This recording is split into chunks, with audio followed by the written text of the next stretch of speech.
रात होते ही mummy papa के कमरे से चिल्लाने की आवाजें आने लगती थीं। एक बार मैंने सोचा कि मैं जाकर देखती हूँ कि वो दोनों किस बात पर लड़ रहे हैं। मम्मी पापा का कमरा मेरे कमरे के बगल में था और मेरे कमरे में खिड़की लगी हुई थी जो सीधा उन दोनों के कमरे में खुलती थी। वो खिड़की ज्यादा पुरानी तो नहीं थी, पर उसमें दो तीन छेद हो गए थे। मैं उन्हीं छेदों से अंदर की तरफ झांकने लगी तो देखा कि पापा मम्मी से कुछ करने के लिए कह रहे हैं, पर मम्मी मना कर रही थी। अचानक पापा ने मम्मी को कुछ ऐसा दिखाया जिससे वो मना नहीं कर पाई और पापा का साथ देने लगी। उन दोनों को ऐसे देख मेरे भी खुजली शुरू हुई और हाथों का सहारा लेते हुए मैंने अपनी खुजली शांत की, पर ऐसा करते हुए पापा ने मुझे देख लिया था। अगले दिन मौका पाकर उन्होंने अपने औजार से मेरी चीखें निकाल दी और रात भर।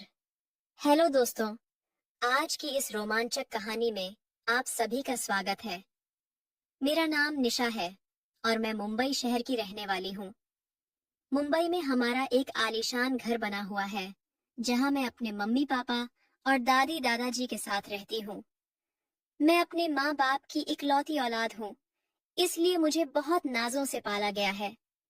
मेरे मम्मी पापा ने बचपन से ही मेरी हर जायज और नाजायज मांग को पूरा किया है, इसीलिए आप मुझे उनकी बिगड़ी हुई औलाद बोल सकते हैं। मेरी उम्र 16 साल की है, लेकिन मेरा शरीर देखकर कोई यकीन नहीं करेगा कि मैं इतनी कम उम्र की कमसिन लड़की हूँ, क्योंकि मेरा बदन बिल्कुल एक 25 साल की लड़की की तरह हो चुका है और इसकी वजह मैं खुद ही हूँ। मुझे लेट नाइट पार्टी करने की आदत थी और यही वजह है कि 15 साल की उम्र से ही मुझे वो सब आनंद लेने की आदत पड़ गई थी। जैसा कि मैंने आपको पहले ही बताया था कि मेरा घर बहुत आलीशान है, जिसमें 5-6 कमरे हैं। एक कमरे में मेरे मम्मी पापा रहते हैं, दूसरे कमरे में मेरे दादा और दादी जी रहते हैं, जिनकी उम्र अब बहुत ज्यादा हो गई है, तो वो दोनों अपना ज्यादातर समय अपने कमरे में ही बिताते हैं। तीसरे और सबसे सुंदर कमरे में मैं रहती हूँ। बाकी के कमरे खाली पड़े रहते हैं या जब भी कोई मेहमान आता है तो उनके लिए तैयार कर दिए जाते हैं। अब मैं अपने मम्मी पापा की बात करूं तो मेरे पापा की उम्र 40 साल है और मेरी मम्मी की उम्र 35 साल है। उन दोनों की शादी छोटी उम्र में ही हो गई थी, इसलिए वो दोनों काफी जवान दिखते हैं। मेरे पापा एक बहुत बड़े बिजनेसमैन हैं, जिनका ज्यादातर समय अपने काम में ही निकल जाता है। मेरी मम्मी वैसे तो बहुत जवान और खूबसूरत हैं, पर उनकी सोच पुराने जमाने की है। उनका ज्यादातर वक्त घर के कामों और अपने सास ससुर की सेवा करने में निकल जाता है। जितना मैंने अपने मम्मी पापा के रिश्ते को समझ पाया है, उससे एक बात साफ पता चलती है कि मेरी मम्मी मेरे पापा को समय ही नहीं दे पाती हैं। वो उनकी सारी जरूरतें पूरी नहीं कर पाती हैं और यही वजह है कि उन दोनों के बीच अक्सर लड़ाई होती है। एक रात की बात है कि हम सब खाना खाकर सोने के लिए अपने अपने रूम में चले गए थे कि तभी अचानक से मुझे मेरे मम्मी पापा के कमरे से लड़ाई की आवाजें आने लगीं। उनका कमरा मेरे कमरे के पास ही था, इसलिए मुझे साफ साफ सुनाई दे रहा था और ये लड़ाई बढ़ती ही जा रही थी। दोस्तों, ऐसा नहीं था कि आज वो पहली बार लड़ाई कर रहे थे, लेकिन मैं फिर भी जानना चाहती थी कि आज किस बात के लिए लड़ाई हो रही है। पहले तो मैंने सोचा कि मैं सीधा मम्मी पापा से जाकर पूछूं, लेकिन फिर बाद में मुझे लगा कि वो दोनों मेरे सामने शर्मिंदा हो जाएंगे, इसीलिए मैंने पूछना उचित नहीं समझा। लेकिन फिर भी मेरे मन में वजह जानने की इच्छा तेज होती गई और जब मुझसे नहीं रहा गया तो मैंने उठकर देखने की कोशिश की। मेरे रूम में एक खिड़की थी जो मम्मी पापा के कमरे में ही खुलती थी।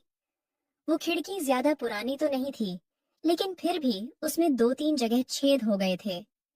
अब मैं उसी छेद से उनके कमरे में देखने की कोशिश कर रही थी। पहले तो मुझे कुछ नजर नहीं आया, फिर मैंने अपने कमरे की लाइट बंद कर दी और दोबारा से अपनी आंखें खिड़की के छेद पर टिका दी। अंदर का नजारा देखते ही मेरे पूरे शरीर में करंट दौड़ गया। मैंने आज से पहले उन दोनों को इस तरह कभी नहीं देखा था। मेरे पापा मेरी मम्मी को कुछ करने के लिए कह रहे थे, लेकिन मम्मी उन्हें बार बार मना कर रही थी। अब मेरी नजर तो बस वहीं टिक गई थी और मैं चाहकर भी वहां से अपनी नजर नहीं हटा पा रही थी। अब वो दोनों कुछ बातें कर रहे थे, लेकिन मेरा ध्यान तो कहीं और ही था। मेरा दिल जोर जोर से धड़क रहा था। थोड़ी देर बाद पापा ने मम्मी को एक चीज दिखाई, जिसे देखकर पहले तो मम्मी गुस्सा हुई और फिर शर्म से अपनी नजरें झुका ली। अब उन्हें भी कुछ महसूस होने लगा था और फिर उन्होंने इशारे से पापा को अपने पास बुलाया। फिर मेरे पापा और मम्मी कुछ तक वैसे ही रहे जैसे एक पति पत्नी रहते हैं। लगभग 1 से 2 घंटे के बाद मम्मी ने अपने आप को ठीक किया और लाइट बंद करके सोने के लिए लेट गई।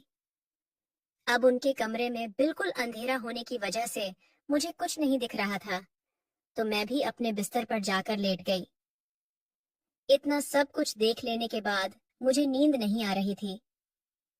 मेरी आंखों के सामने वही सब चल रहा था जो कुछ देर पहले मैंने देखा था। मैं सोच रही थी कि काश मेरे पास भी कोई ऐसा होता जो मुझे भी इसी तरह अपने प्यार में डुबा देता। यही सब सोचते सोचते मेरे भी खुजली होने लगी। फिर मैंने पहली बार अपने हाथों का सहारा लिया, क्योंकि इस समय खुजली मिटाने वाला कोई मिलता भी नहीं। पर उस वक्त मुझे ऐसा लगा जैसे कोई मुझे खुजली करते वक्त देख रहा था। मैंने उस बात पर ज्यादा ध्यान नहीं दिया और अपने पुराने किस्सों के बारे में सोचते सोचते मैंने आधा घंटे खुजली की और जब थक के चूर हो गई तो बिना पैंट पहने सो गई। अगली सुबह मम्मी ने आवाज लगाई, निशा बेटा उठो, सुबह के 7 बज चुके हैं, आज कॉलेज नहीं जाना है क्या? उनकी आवाज सुनकर अचानक से मेरी आंख खुली और मैं सीधा उठकर वॉशरूम चली गई। तो फिर से मेरी आंखों के सामने वही नजारा आने लगा। वो सब सोचते ही खुजली शुरू हो जाती थी। इस बार मैंने हैंड शॉवर की मदद से खुजली शांत की और फिर मुझे अच्छा महसूस हुआ। खैर, जैसे तैसे करके मैं कॉलेज जाने के लिए तैयार हुई और ड्रेस पहनकर बाहर आई तो डाइनिंग टेबल पर मेरा पापा से सामना हुआ। मैं रोज सुबह पापा को गुड मॉर्निंग विश करती थी, तो उस दिन भी मैंने पापा को उसी तरह विश किया और उनकी बगल वाली कुर्सी पर बैठकर नाश्ता करने लगी। थोड़ी देर में मेरे कॉलेज की बस आने वाली थी, इसलिए मैंने जल्दी से नाश्ता किया और बाहर आकर खड़ी हो गई। पर आज मेरा पापा को छोड़कर जाने का मन नहीं कर रहा था। कुछ सोच के मैं घर के अंदर आई और बहाना बनाया कि मेरे कॉलेज की बस निकल चुकी है। जब भी मेरी बस छूट जाती थी तो पापा ही मुझे स्कूल छोड़ने जाया करते थे। मेरी बात सुनकर मम्मी बोली, निशा अपने पापा से कह दो, वो तुम्हें स्कूल छोड़ आएंगे। मैं खुशी खुशी पापा के कमरे में गई फिर और उनसे सारी बात बताई तो वो मुझे कॉलेज छोड़ने के लिए राजी हो गए। मैंने कहा, पापा जल्दी तैयार हो जाओ, मैं लेट हो रही हूँ। तो पापा बोले, तुम स्कूटी निकालो, तब तक मैं शर्ट पहन के आता हूँ। मैंने जल्दी से स्कूटी निकाली और बाहर खड़ी होकर पापा का इंतजार करने लगी। पापा अक्सर मुझे कार से कॉलेज छोड़ने जाते थे, लेकिन उस दिन मेरे कहने पर वो मुझे स्कूटी से लेकर जा रहे थे। दोस्तों, यहाँ तक तो मेरा प्लान सफल रहा था, लेकिन आगे के प्लान में थोड़ा खतरा था। पर मुझे यकीन था कि किसी तरह वो भी सफल हो जाएगा। मैं उनके पीछे बैठ गई और फिर हम कॉलेज की तरफ चल दिए। मेरा कॉलेज घर से लगभग 10 किलोमीटर दूर था। घर से कॉलेज के बीच का रास्ता लंबा था और सुबह का वक्त था, तो रोड पूरी तरह सुनसान थी। जब हम घर से 5 किलोमीटर दूर निकल आए तो मैंने पापा से कहा, पापा अब स्कूटी मैं चलाऊंगी, रोड भी सुनसान है तो एक्सीडेंट का खतरा भी नहीं है। तो पापा ने परेशान होकर कहा, हाँ ठीक है, लेकिन हैंडल मैं ही पकड़ूंगा। अब मुझे मेरा प्लान कामयाब होता दिख रहा था। मैंने उनकी बात पर सहमति जता दी। पापा ने गाड़ी साइड में रोककर मुझे अपने आगे बैठाया और मेरी बगल में से अपने दोनों हाथ डालकर हैंडल पकड़ा और धीरे धीरे स्कूटी चलाने लगे। लेकिन अब मेरा ध्यान स्कूटी चलाने पर नहीं था, क्योंकि मेरा इरादा तो कुछ और ही था। इसी तरह मस्ती करते करते मैं कॉलेज पहुंच गई और कॉलेज में पहुंचते ही मैंने फिर से पापा को विश किया।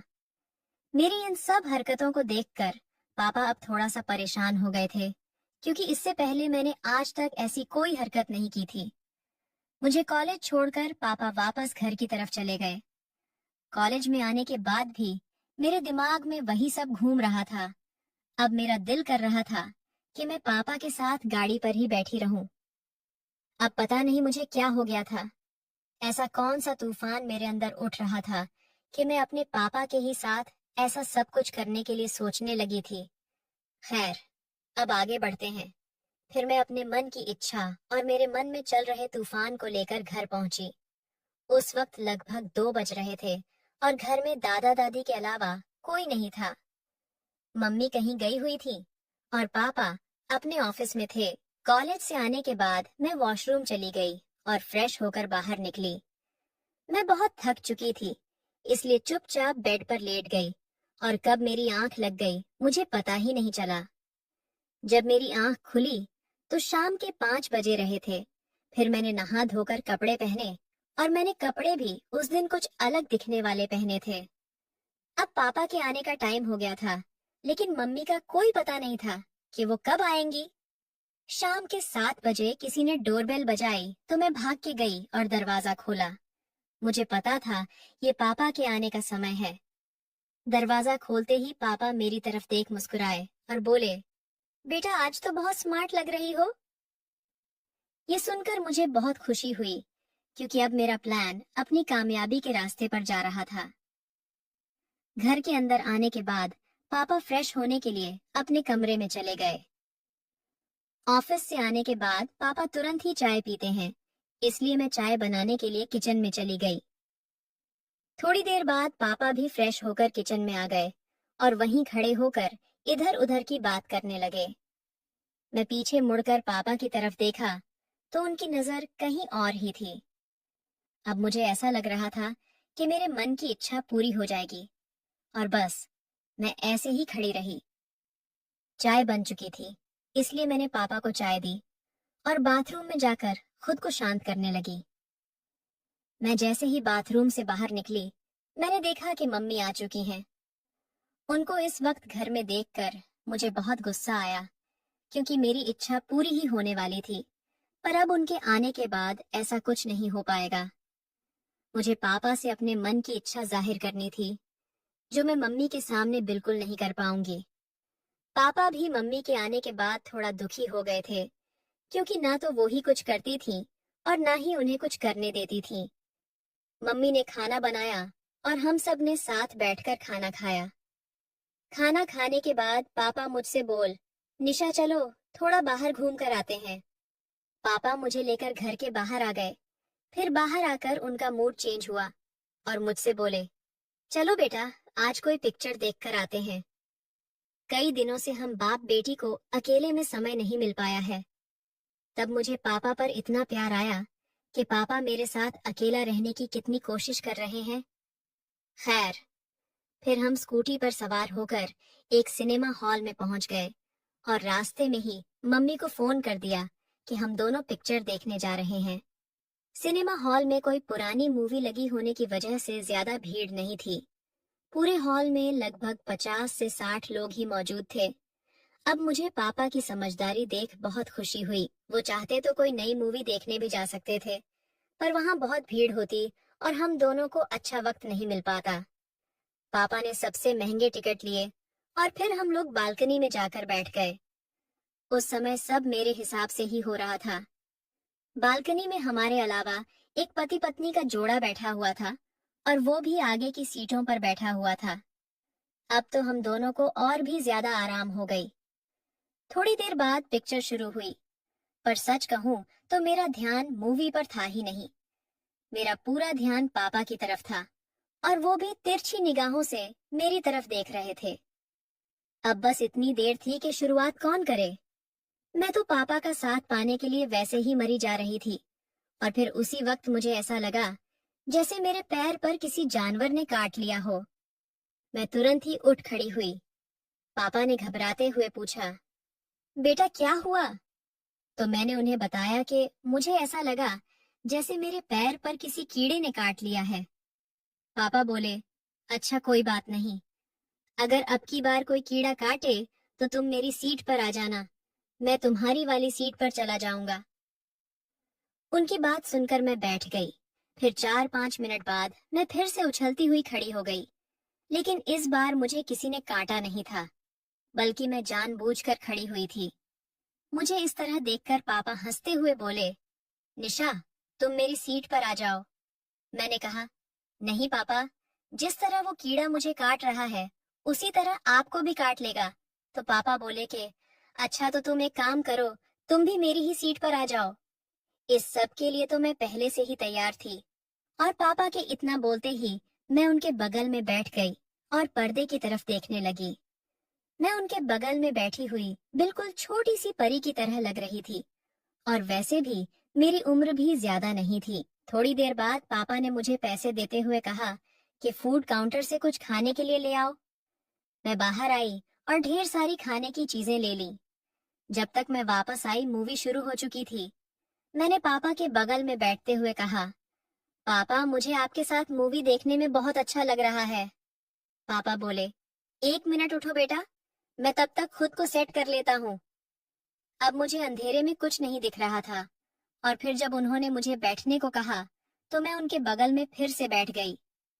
फिर थोड़ी देर बाद मुझे एहसास हुआ कि जो मेरे मन में चल रहा है वही पापा के मन में भी चल रहा था, लेकिन वो कह नहीं रहे थे। फिर हार मानकर मैंने ही पापा को इशारा किया, और पापा मेरे इशारे को समझ गए, और जिस तरह मम्मी पापा का साथ देती हैं उसी तरह आज मैं भी पापा का साथ देने लगी। हम दोनों ने काफी देर तक वहां एंजॉय किया। अब हम दोनों बिल्कुल शांत थे और बहुत थक गए थे। फिर 2 घंटे के बाद पिक्चर खत्म हुई, और लाइट जलते ही मैंने खुद को ठीक कर लिया। सबके आने के बाद हम दोनों भी हॉल से बाहर निकल आए। बाहर आते ही पापा ने मुझसे पूछा, मूवी कैसी लगी बेटा? मैंने हंसते हुए जवाब दिया, ऐसी मूवी मैंने आज तक नहीं देखी पापा। लेकिन पापा, मुझे चलने में बहुत तकलीफ हो रही है। उसके बाद मुस्कुराते हुए पापा ने मुझे अपनी गोद में उठाया और पार्किंग तक ले गए, क्योंकि हमारी गाड़ी वहीं थी। और फिर मैं मुस्कुराती हुई गाड़ी पर बैठ गई। फिर हम घर की तरफ चल पड़े। उस दिन के बाद से अब मेरे पापा मेरा बहुत ख्याल रखते हैं, और मैं भी अपने पापा का बहुत ख्याल रखती हूँ। कमेंट करके जरूर बताइएगा कि आपको ये कहानी कैसी लगी। आगे ही ऐसी रोमांचक कहानियों के लिए मेरे चैनल को सब्सक्राइब कर लें और बेल आइकन दबाना ना भूलें।